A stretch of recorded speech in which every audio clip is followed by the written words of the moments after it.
My name is Claire. I'm 36 years old, and I work as an accountant at an organic food company in Minnesota. I live alone in a cozy apartment, just enough space for me and the thoughts I've never dared to say out loud. This year, I started planning for Christmas all the way back in early October.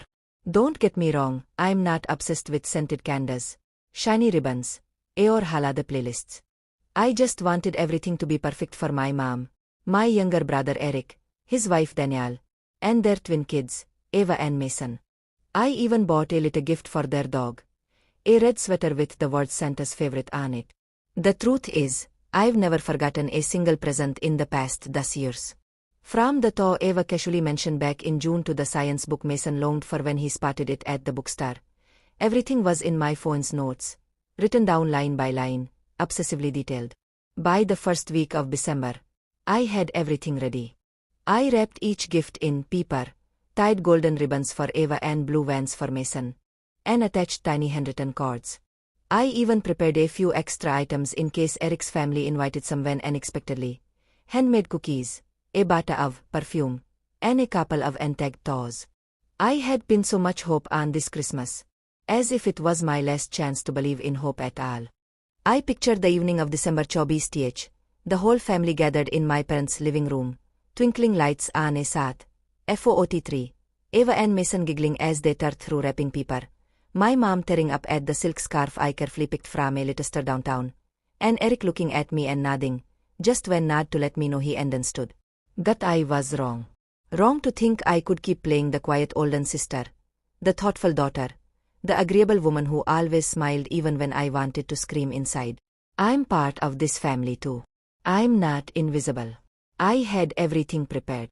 But nothing could have prepared me for the moment I'd later remember as a slap to the face of my dignity. This Christmas, I wasn't welcome. And it all started with a brief message from my mom at subh ke 7:18 on December 23 RD. Claire, this year Eric's family wants to celebrate privately. Please don't come. Sorry for the late notice. Late notice. I read that message over and over until the screen light felt like it was burning my eyes. I thought it was a joke. I even scoffed, set my phone down, telling myself mom must have been tired or upset over something. But then I called. She didn't answer. 3 times. Then Eric texted, cold and bland. You don't need to come. There's no place here for someone who doesn't know their role. My role. I was frozen, staring at the pile of gifts perfectly arranged beneath my tree. Each box, each carefully chosen ribbon now looked like proof of something cruel. I had given my heart to a place that never had room for it. The gifts are still in my trunk. I don't know yet if I should return them to the store or donate them. But one thing I do know, this holiday season is no longer about family gatherings. It's about realizing I've been clinging to a circle that quietly closed without me. I spent nearly an hour debating whether to drive to my parents' house in Bloomington. My mom's text clearly told me not to come, but I still wanted to believe. Maybe it was all misunderstanding. That when they saw me, saw the gifts, saw the smile I'd held on to all these months, things would change. On the drive over, I turned on the radio to drown out the storm in my head. Outside, snow began to fall, soft flakes silently covering the windshield like a gentle reminder that winter had truly arrived. And it didn't bring the warmth I once hoped for. When I pulled up to my parents' house, everything looked the same as years past. Christmas lights lining the roof, a grand tree glowing in the window. But something felt off. No laughter. No Ava or Mason running out to greet me. I took a deep breath, opened the trunk, lifted the gift bags, and walked toward the door. My hand trembled, maybe from the cold, maybe from something deeper. I rang the doorbell. Once. Twice. The door cracked open. My mom stood there in a sweater, her expression unlike any I'd seen before.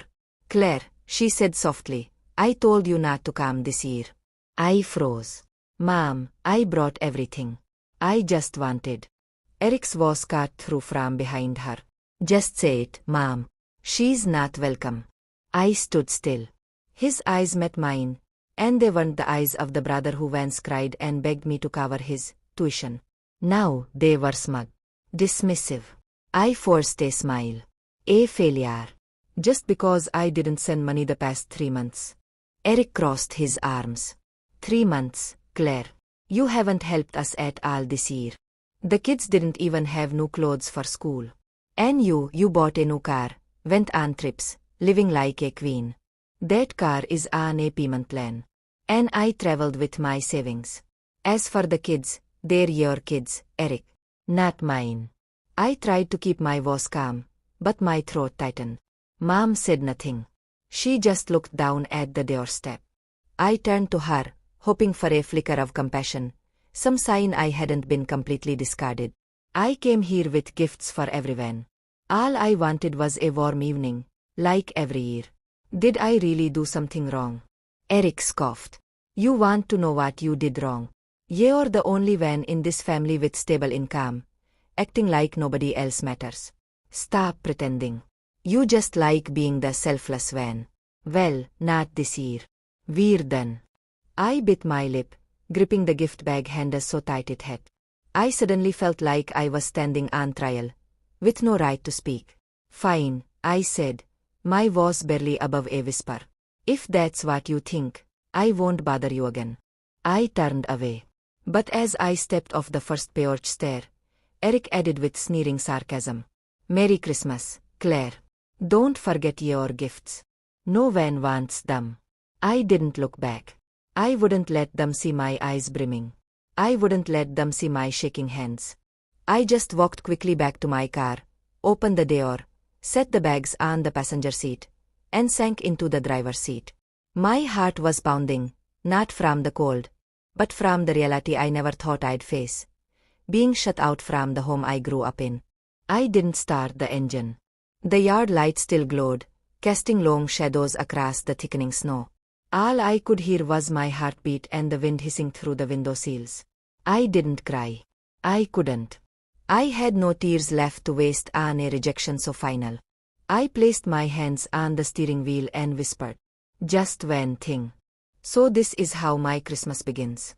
I once believed helping family was a given, especially for Eric, my younger brother by 4 years, the one I used to cradle and comfort after school bullies left him in tears. But sitting in my car, headlights on the house that had just closed its door on me, I suddenly understood. Maybe I wasn't helping. Maybe I was being used. And I was the one who let it go on for far too long. I remembered all the times Eric called me in the mid of the night. Eva urgently needs money for summer camp, or Mason doesn't have a proper winter coat. I transferred the money right away. No questions asked. I told myself I did it out of love for the kids. Not obligation. Not guilt. But now, after he hurled the word failure at me, I saw it clearly. In their eyes, I was no longer the sister who loved her family unconditionally. I was just a walking wallet. I had paid over. Teen. Cipher. I. N. S. C. H. O. O. L. T. U. I. T. I. O. N. F. O. R. A. B. A. I. N. H. E. R. F. I. R. S. T. T. W. O. Y. E. A. R. S. I. O. N. C. E. C. O. B. E. R. E. D. T. H. E. I. R. U. T. I. L. I. T. I. E. S. W. H. E. N. T. H. E. Y. W. E. R. E. T. H. R. E. E. M. O. N. T. H. S. B. E. H. I. N. D. O. N. R. E. N. T. A. N. D. T. H. E. Teen. 000. Anbara. 500 mortgage payment last year, the when I had to borrow from my retirement savings to stop the bank from foreclosing. No one ever mentioned that again. No thank you. No. I used to believe that if I gave enough, they'd understand I did it out of love. But the more I gave, the more it felt like an obligation in their eyes. Then a message popped up on my phone. It was from Danielle, Eric's wife. Claire, I'm sorry. I don't agree with how Eric treated you. I just didn't have the courage to speak up today. I stared at the text. Danielle had never been particularly close to me, but she was always kind and gentle. When I first met her, I gave her a leather journal with her name engraved on it, knowing she loved writing. And now she was the only one who apologized. Even though she wasn't the one who caused this. I didn't reply right away. I set the phone on the passenger seat and turned the car around. I needed to go home. To think. On the drive back, my mind went through every year I quietly carried the weight for Eric. One small expense at a time, then larger ones, until the number stopped being countable. I clearly remember the time Eric called me, his voice shaking with fear after losing his job. I immediately sent them $12,000 and told him, "It's okay. Just get back on your feet. I'll take care of the kids for a while." I got back to my apartment around raat ke 10 baje. The quiet made all the earlier chaos feel distant. I turned on the light, set the gift bags on the dining table, and dropped into a chair like someone returning from an unspoken war. I opened my laptop and pulled up my personal finance tracker, a habit I'd never broken. I never forgot to log an expense, even $10 for a small toy. I scrolled to the notes. Helped Eric, Ava's tuition. Helped Eric, card payments. Helped Eric, car repairs so Danielle could get to work. Total over $32,000 in the past 5 years. I sat in silence. I had never asked for anything back. Never calculated interest. I thought it was what a big sister should do. But now, after receiving nothing but disregard and coldness, I finally understood. Family love can't be. They had gotten so used to me carrying the burden that they assumed I always would. When I stopped, I suddenly became the failure. I shut the laptop, reopened Danielle's message, typed a short reply, deleted it, typed again. In the end, I sent just one line. "Thanks for reaching out. I'm not mad. But from now on, everything will be different." I didn't know what was waiting for me next. But one thing was clear. I wouldn't let anyone treat my kindness like a duty ever again. That sentence turned out to be the start of an imbalanced relationship. I spent the entire Christmas Eve in silence. No children laughing. No mugs of hot cocoa. No knitted scarf from my mom like she made every year out of old habit. Just me. A tree in the living room corner. And the gift bag still sitting on the table, untouched, unopened. I didn't cry. Maybe because my last tear had already fallen in the car right outside their house. That moment when Eric looked at me with such contempt and called me a failure. It was an invisible slap that jolted me awake from the dream I'd clung to for far too long. 3 days passed. My phone stayed completely silent. No message from Mom. No from Dad. No explanation from Eric. Even Danielle disappeared after that one brief apology. As if the moment I stopped being the rescuer, I was effortlessly erased from the family photo. In a way, that sent chills down my spine. I didn't call back. I didn't try to make peace. I didn't send another dollar to Eric's account like I usually did. For the first time in years, I chose to walk away completely. Someone once told me, family isn't always about blood. Sometimes it's the people who don't make you beg to be seen. Back then, I nodded and brushed it off. Now, I feel that sentence carved into every breath I take. The silence stretched into January. I threw myself into work, into small routines, morning jogs, grocery trips where I bought food just for me, learning to cook recipes too elaborate for one person but doing it anyway. Then my phone rang. An unknown number. Claire. This is Thomas Reed. I'm an attorney representing a client involved in financial matters concerning you and your family. My stomach dropped. I can't share much over the phone, he continued. But Miss Claire, I think you should know something serious is happening. At that moment, I knew this silence wasn't the end. Thomas Reed's office smelled like leather and coffee. The abstract painting behind his desk showed a Missy, fitting. Danielle Spencer hired me, he said, sliding a folder across the polished wood. She uncovered questionable financial activity. I opened it. Bank statements. Transfers from my account to Eric's. Then to another account labeled, ES Investments. Charges for luxury hotels. A Rolex. Sports betting sites. Dates matching every emergency call. Mason needs braces. Same week as $5,000 casino withdrawal. Daniel's hours got cut. Day before a weekend at the Ritz.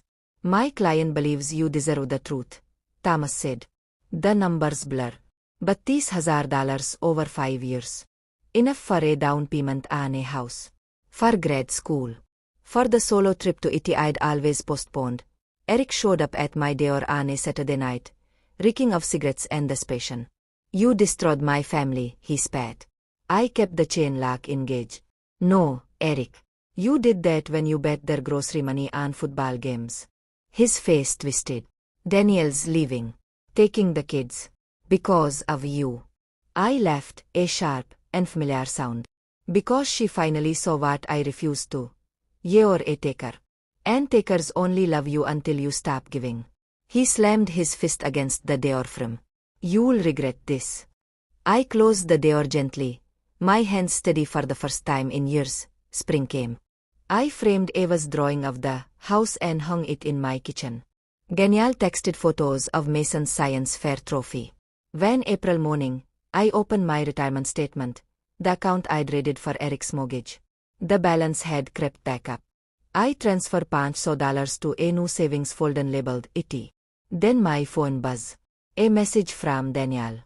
Ava asked if Aunt Claire can take her to the planetarium next weekend. If you're free. I typed back immediately.